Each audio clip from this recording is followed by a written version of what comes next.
corner. The man behind the face of DCF arrested on child pornography charges, and authorities say one of the victims was in the state's foster care system. So how could this have happened? Fox 4's Erica Pizzi put that question straight to the agency's top dog.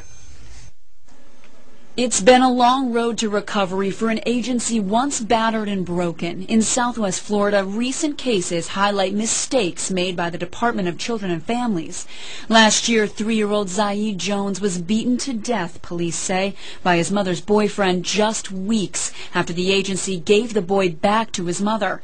Now the latest in DCF's shattered image, an arrest of one of their own, and not just anyone. 40-year-old Al Zimmerman was the press secretary. His arrest report lists 8 counts of using a child in a sexual performance. Authorities say he offered money to 2 teenage boys in exchange for taking pictures of them in sexual acts. One of the teens was in DCF custody at the time. I would assume everybody here in this agency was saying, should I have known something? Chances are they should have known something, if nothing more than from a standard background check that was not done on Zimmerman. And he had a record, a DUI, and some bad checks would have kept him from getting the job. So how could this have happened? I dialed that very press conference to put my question straight to DCF's top dog, Bob Butterworth. Sir, how does someone charged with such a serious crime involving children rise so high in an agency devoted to fight against just these kind of incidents?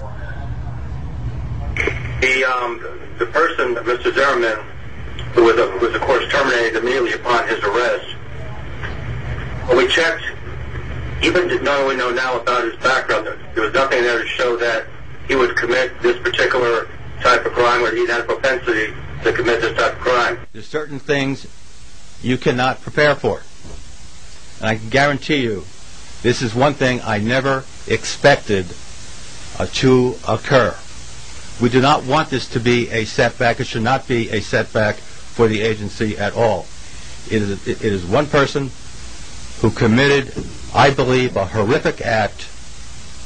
A horrific act. The head of DCF here in Southwest Florida echoes the Secretary's horror. In a statement she gave to me, Cookie Coleman insists this isolated incident is not going to change the agency's commitment to this community. That commitment, though, is not quite clear for those who remember what happened to little Zaid.